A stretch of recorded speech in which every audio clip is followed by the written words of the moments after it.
Thank you for coming out and helping us start a discussion about gun reform, mental health, and school safety. Today, April 20th, marks the 19th anniversary of the Columbine School Massacre.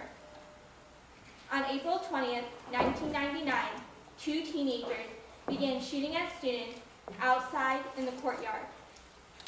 They then moved inside the school and shot kids near and in the library. In just 16 minutes, 12 students and one teacher was killed, and 20 more were wounded.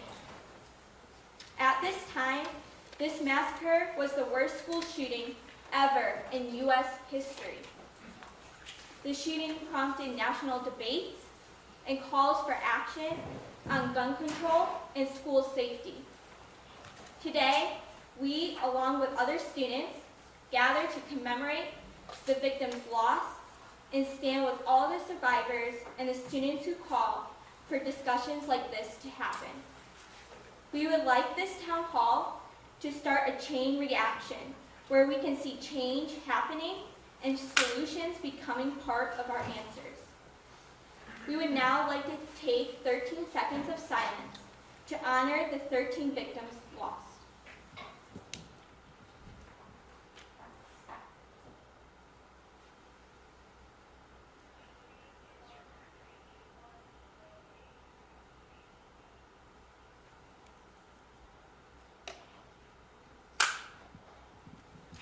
The student leaders would like to thank Governor Malloy and Superintendent Dr. Torres Rodriguez for joining us today. Thank you, Ms. Biggs, Ms. Salama, Ms. Norman, Mr. Wan, Mr. Leonard, Mr. Franklin, and teachers supporting us here today. The students here at HMTCA, along with other public schools in and outside of the Hartford District, have experienced a loss in resources, including security guards. When I was here in 6th grade, there was 600 students and 3 security guards for us. Currently, we have 1,050 students here at HMTCA and still only have 3 security guards. Just to give you an idea, that is 1 security guard for every 350 students. I'd like to ask the governor and the superintendent, how are we supposed to support and protect a school where there are only 3 trained security guards for 1,000 students? Good morning, everyone, and thank you for having me here. When I think about the current process in which we're in as a school district, we're in the middle of our budget development process, and while we acknowledge that security guards are key to the safety of our schools, I also want us to consider and take a step back and think of the fact that we all own school safety and school security. And so in addition to having the necessary security guards that all of our schools need, making sure that we all acknowledge what it is to have a safe culture and climate in our school. One of our priorities is to improve culture and climate, and that means ensuring that each student feels safe and valued. And so all of the adults and all of the students take part in that process. Good morning, everyone. It's a pleasure to be with you. Actually, to be back on your campus for the second time in a relatively short period of time. Let me say how impressed I am with your student leaders, all of the faculty members and the principal, and I'm certainly happy to be here with the superintendent. You asked a very specific question, and the reality is that those are locally made decisions by school administrators in each of the cities and towns. We have 164 school districts that serve 169 cities and towns. So how they spend their money, it ultimately is up to them. Having said that, one of the things that I am very proud of having done and will continue to do as long as I'm governor is argue that urban school systems need additional funding. And that's actually been provided while I've been governor. Not to the extent that I would like it to be, but we have increased funding to urban school districts. In fact, we highlight 30 school districts in particular for additional spending, and And then ultimately, let me say this about your security here.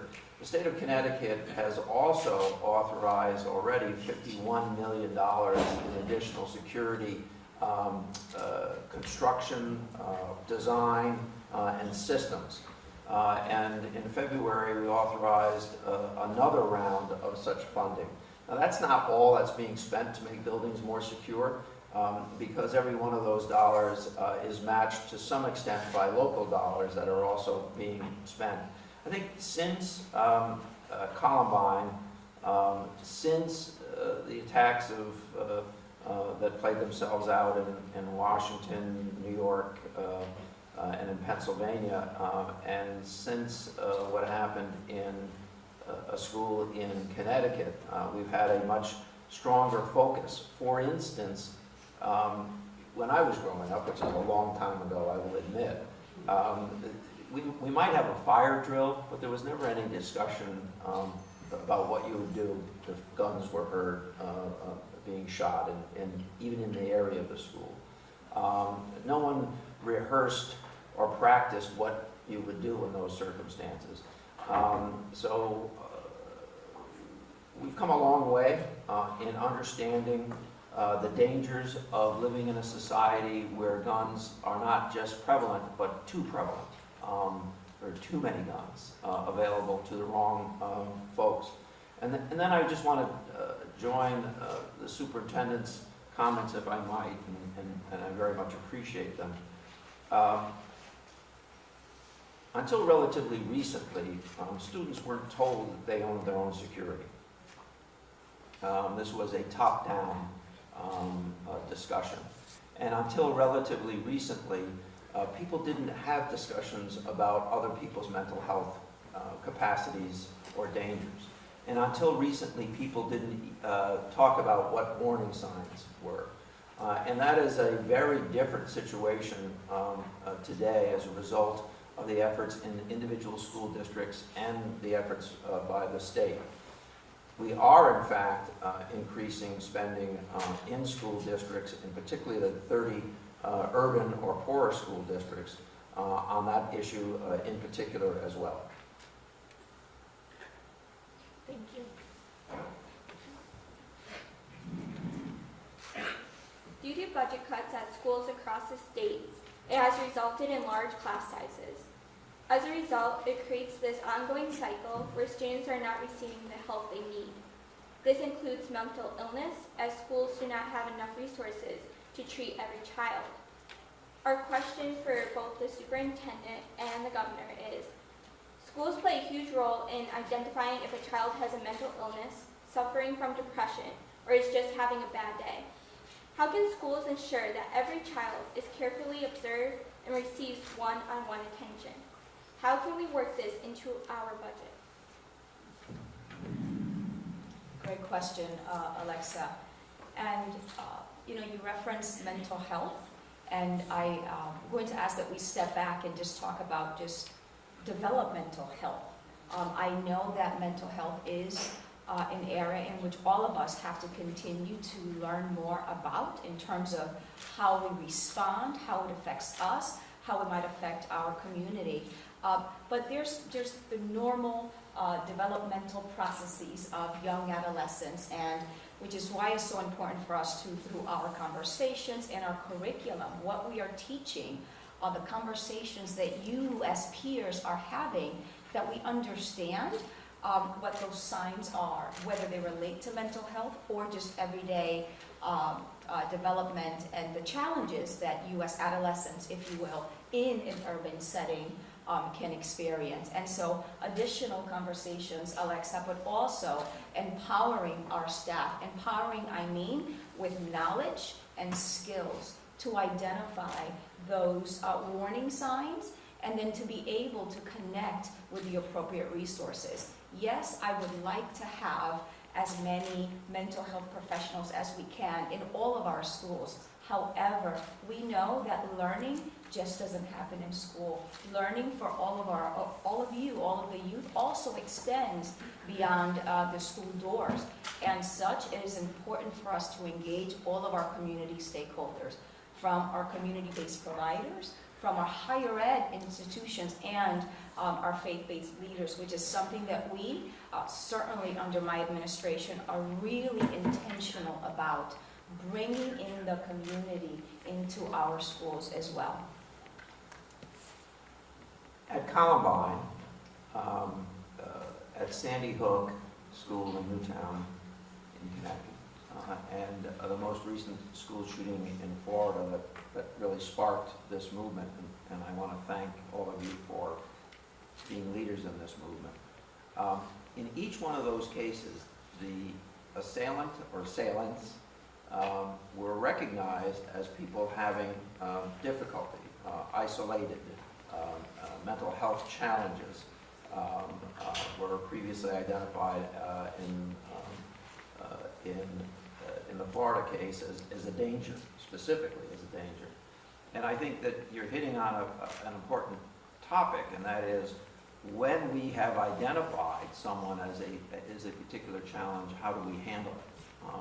And quite frankly, I think the answer to that is that's evolving, but evolving rapidly. Interventions are necessary. Now, back in the 90s, Connecticut passed a law that allows a process to remove guns from individuals who are so recognized or identified. And we have used that successfully. But in Adam Lanza's case, the mother chose not to pursue, and there was no financial problem, pursue additional treatment for her son. And she thought his having guns was a form of therapy, if you will, which of course I think everyone in this classroom, in this room would say is probably not the right therapy to be engaged in.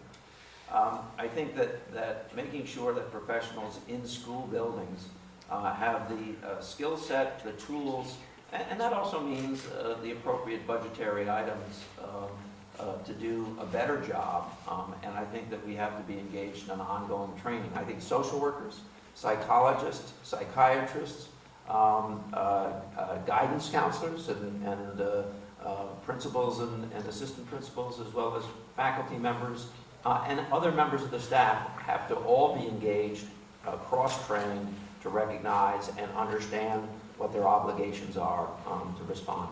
So hopefully we're doing a better job than we have before, and undoubtedly we're not doing a perfect job. Again, I do also want to make one other point.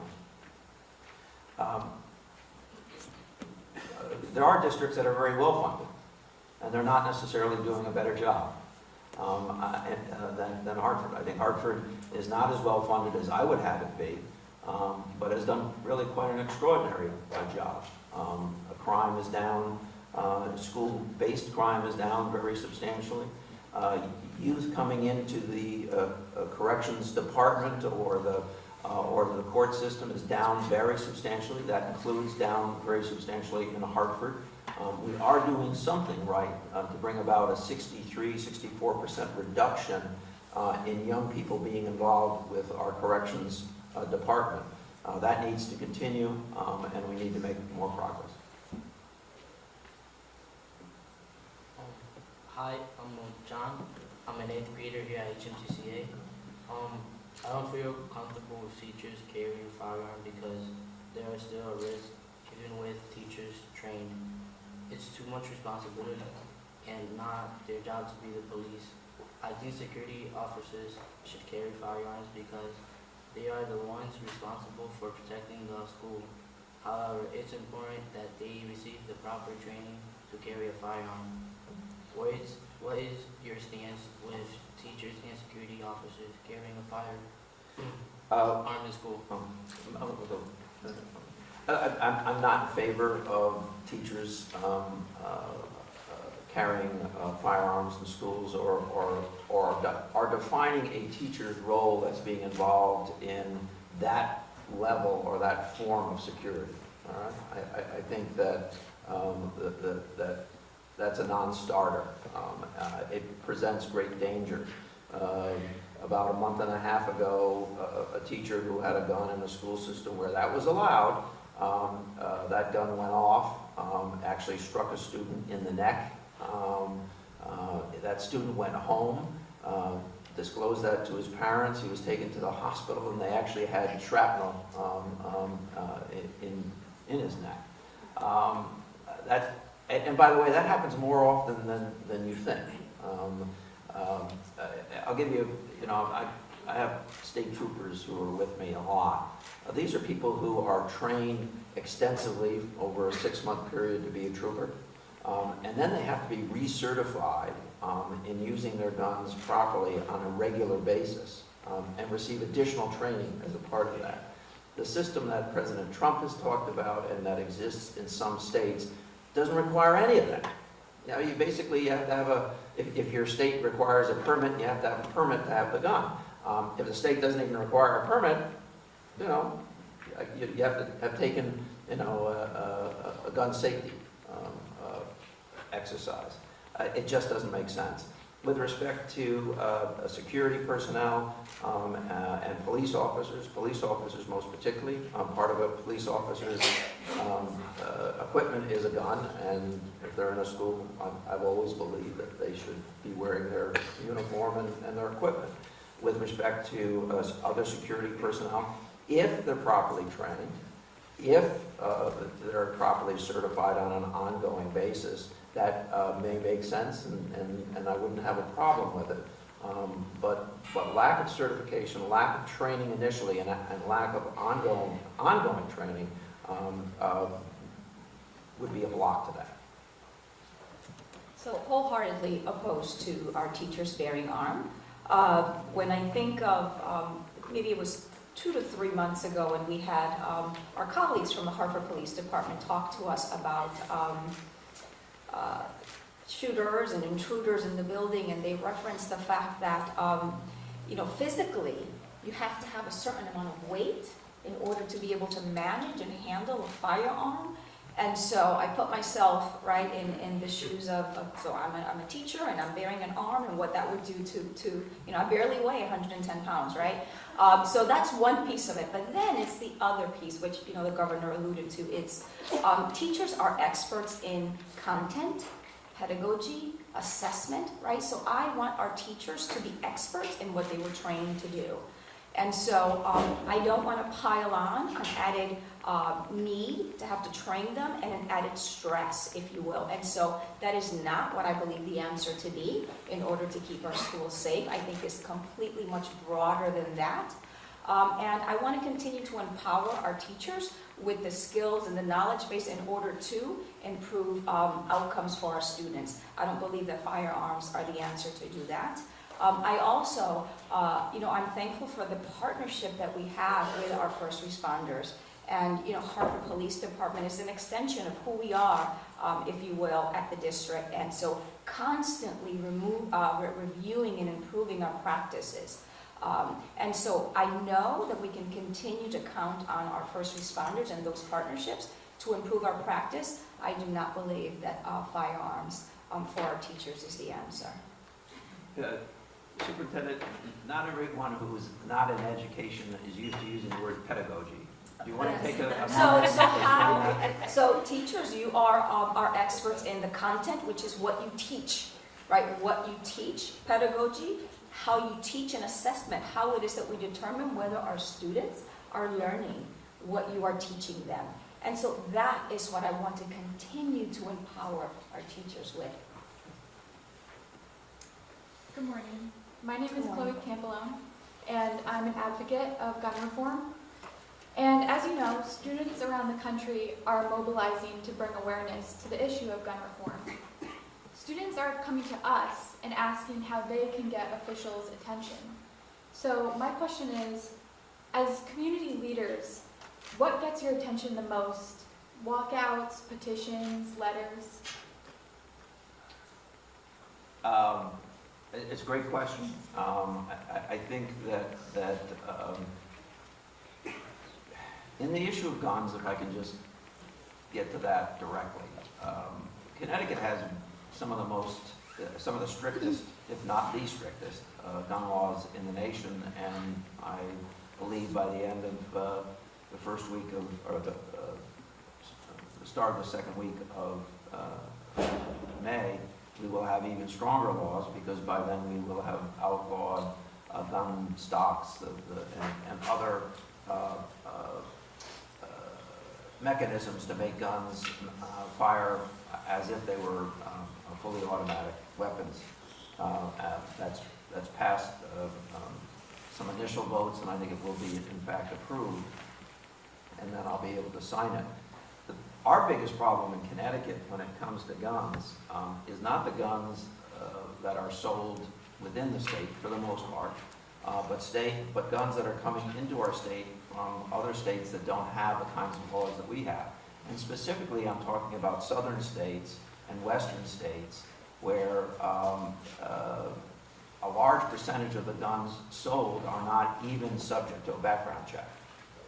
In fact, right now, as we sit here, about 41% of guns being sold in America are not subject to a background check. That's how criminals get guns, more often than not. And in the case of Connecticut, what we see is guns being purchased in places like Virginia and the Carolinas and Florida. A lot of guns being purchased at gun shows, which has a loophole with respect to background checks. People bringing those guns into states that have stricter laws and then selling them on the street. And what we really need is, and what you're part of, is a national movement.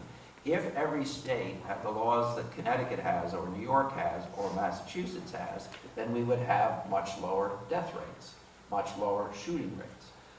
And in fact, we have some of the lowest death shooting rates in the country, but it would be substantially lower if other states or the federal government would adopt our laws. That's what I advocate. I appreciate the governor's perspective on the policy. I actually want to respond to it from a student perspective.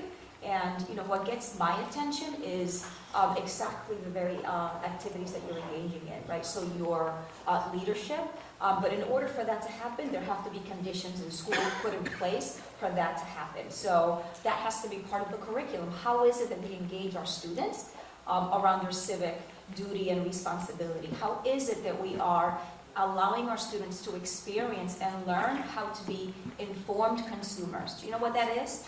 When you go to a store, you want to make sure that you learn as much as you can about your product, because you're going to make an investment. It's the same thing about policy. Make sure that you're informed consumers, so you understand how the policies became about, the historical context, and then how it is that we have to change if that's necessary. And so what you are doing, not only the experiences that you're having as a learner, but then how you're transferring that and applying it to the real world, in this case around gun reform. And so I would say continue to advocate, continue to engage the adults, and in a few years from now, what I listen to is the fact that you all are going to be in a very different space. You all are going to be voting. You all are going to then be in our higher education institutions, and you are going to be in a position to influence policy at a very direct level.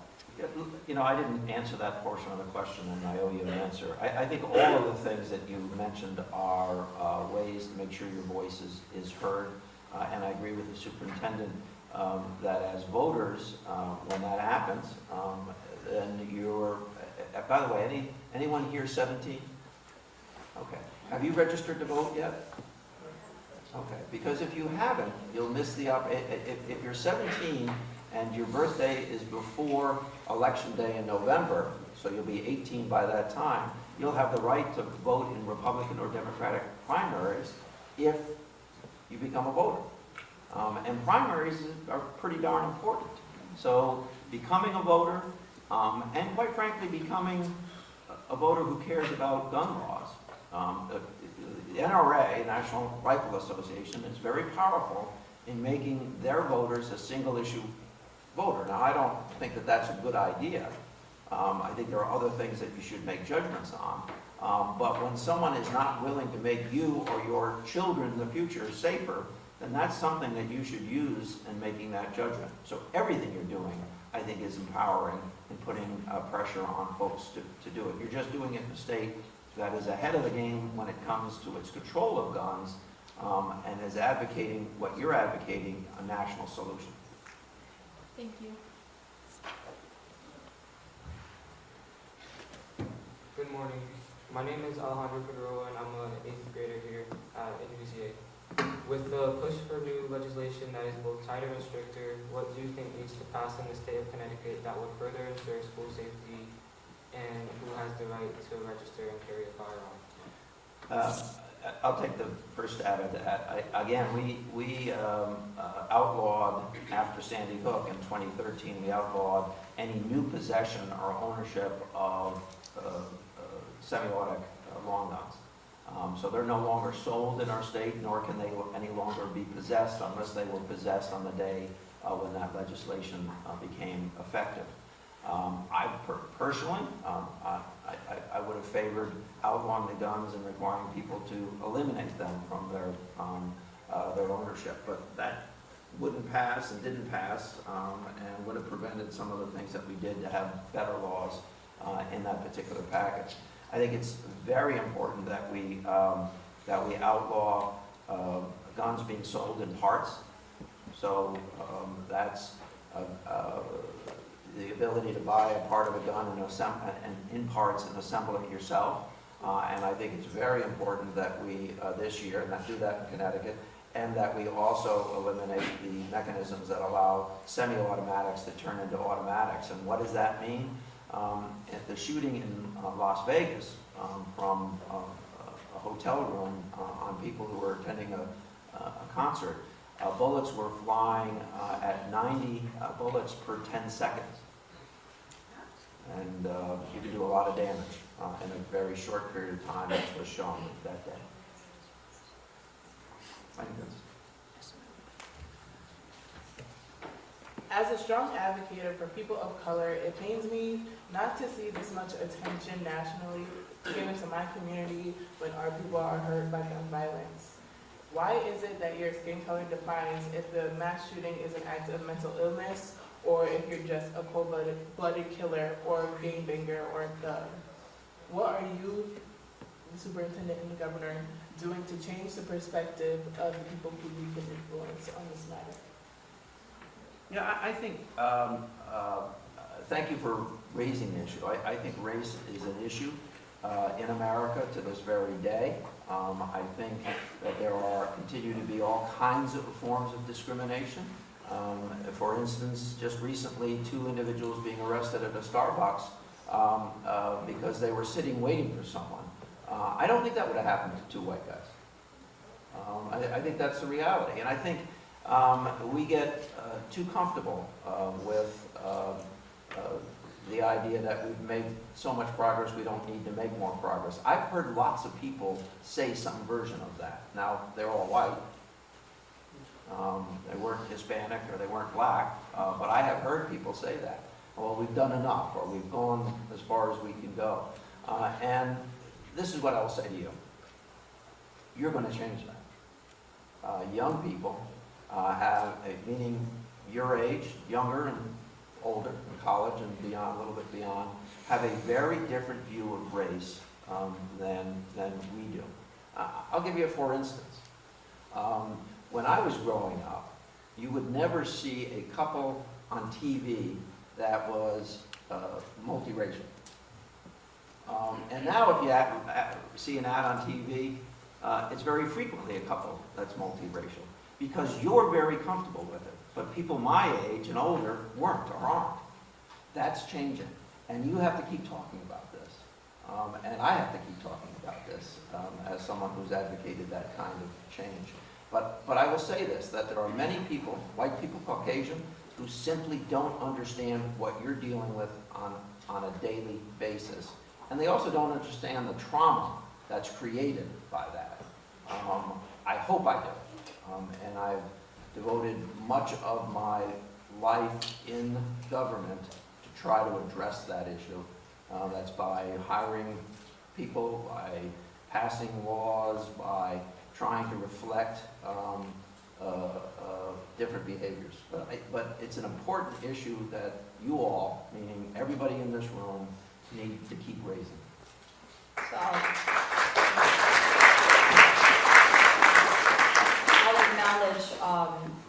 gratitude for the governor's comments and his own personal views on this very important issue around race. You know, as a woman of color, not only have I witnessed, but certainly have been victim, right, of disparaging treatment because of my race or gender. And so I'm very well aware.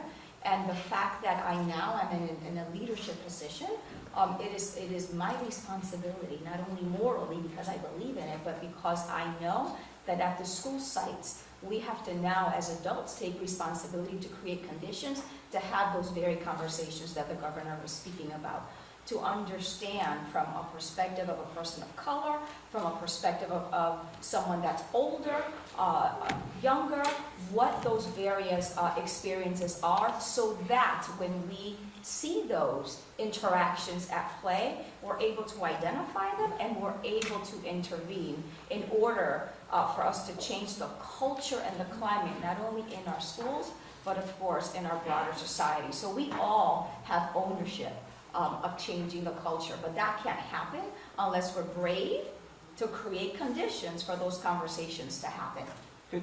I just want to take this discussion, which is very, very important, a step further.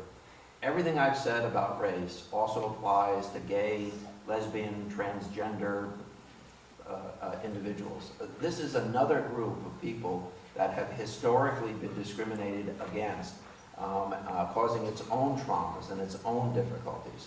And so when we think about difference, we should think about how everyone is different from one another, and that difference is important, and that somebody identifies in a different gender than they were born to, or loves someone of the same sex.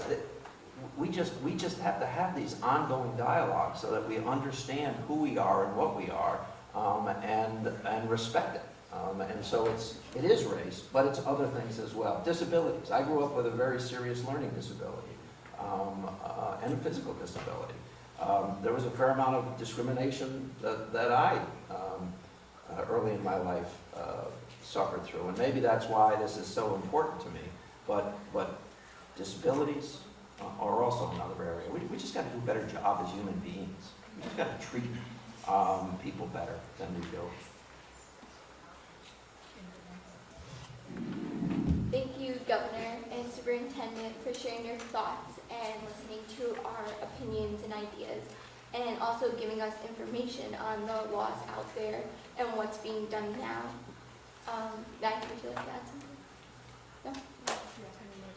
Go ahead. For you? Oh. Yeah, okay. What do I have next? Okay. So does someone in the audience have a question for the governor or superintendent?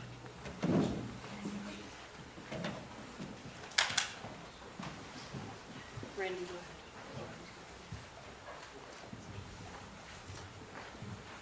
Hi, my name is Natalie Best. I'm a junior here at HMTCA. So my question is just thinking, police brutality, like the Parkland shooting, is an example of a nationwide abuse of firearms. In 2018 alone, police killed 333 people, 59% of which were not white. Police rarely face significant penalty for their crimes. How can elected officials ensure police violence is condemned both socially and legally? Again, it's a great question. I'm going to tell you something that you might find hard to believe, but until relatively recently, you could be a police officer in the state of Missouri with as little as 40 hours of training. States have got to train people better. That training needs to be on an ongoing basis. It needs to also include an ongoing discussion about race, that police officers, security personnel, everyone needs to be involved. And I'll say quite clearly, the police officers that were called to that Starbucks and made that arrest should have known better. And that didn't happen in the Deep South. That happened rather close to where we are. We should expect more of our police officers. We should hold them to the highest standards, and we should train them on an ongoing basis about the things that may be confusing or difficult for them to handle. Having said that, There are states that have done a better job. And I'm proud that in the last few years we have passed additional laws requiring additional training with respect to that. And then the final point I'd make is we need better statistics in every town, every city, and every state in the nation so that we can objectively analyze those statistics and point out when a police department has a disproportionate number of people of color who are being stopped for infractions as opposed to a white population, or who the gun is used or taken out of its holster against, or how someone uses a taser and under what circumstances. So this has got to be an ongoing dialogue, and I do have to go now. But it's a great question, and we should keep asking it, and even when we think we've resolved it, we should keep asking it. Okay? Thank you. Thank you very much.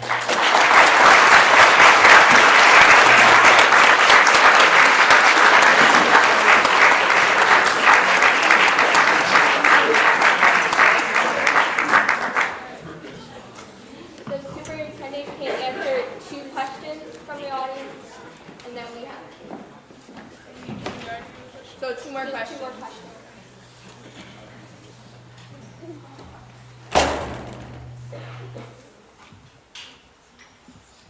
Hi, my name is McKenna Lindsay, and I'm a junior at HMTCA. My question is actually very similar to Ronnie's. It is, what is our local and state government doing to enforce gun control?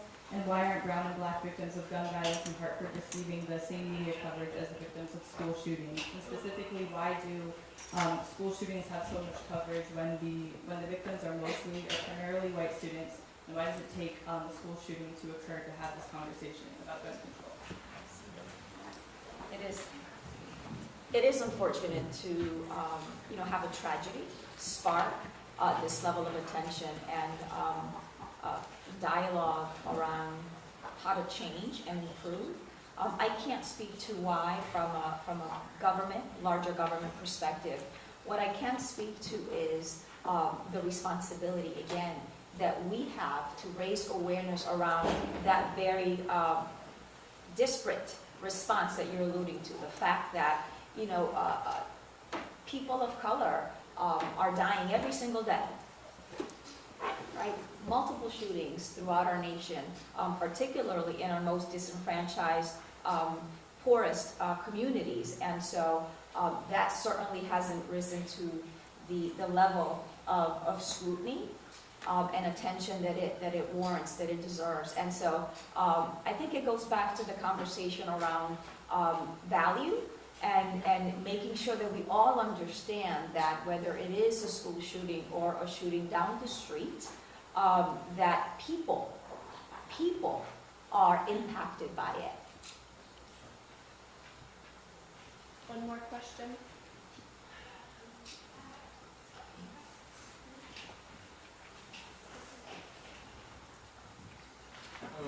Hi, my name is Randy and I'm a sophomore. So as you mentioned earlier, you were talking about how there's a lot of gun violence throughout the country. And so a lot of people are favoring the ban of assault weapon. But I made some research and I found out that most murders committed in the U.S. are committed using handguns. Do you have a separate plan to address that issue? Do I have a separate plan to address? The handgun issue. So I don't have a plan to address handgun issue at a broader scale. Within my role as superintendent is to make sure that we continue to empower our staff, all of our staff, with the knowledge that is necessary to create safe environments. And what I mean by safe environments, yes, we want to make sure that we have the first responders. We want to make sure that our men and women in blue are ready to respond if there's an intruder, if there is someone that is bearing an arm in our school. That is part of our safety response protocol. But beyond that is making sure that all of the adults in the school, which by the way, all of the adults in the school, in the system, have ownership. That means that they're all responsible for creating safe environments for our students. Safe environments for the students that might be a victim of harm, and safe environments for the students that feel like there might be no way out, right? That they need support emotionally and mentally.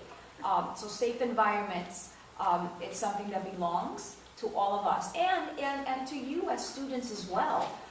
Making sure that you have connections to at least one adult in every school, so that you know if there is something that is upsetting you, that is bothering, that you've noticed in someone else, that you can identify that one adult that you can go see.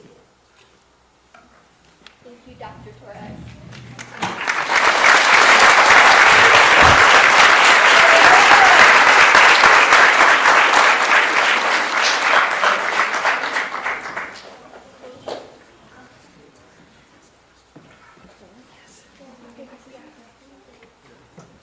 Okay, guys. So, after today, the NRA is going to go, phew, thank God that's over. The politicians that work with the NRA are going to be so relieved. So what we need to do is we need to take what we've learned from today and move forward with it. And we need to keep asking questions. Keep asking questions and take your solutions and make sure that it doesn't stop today. Because they want us to forget. They want us to forget these shootings. They do want us to forget. So again, please, I'm glad that you all came and take these suggestions and these answers and do something with it. Thank you.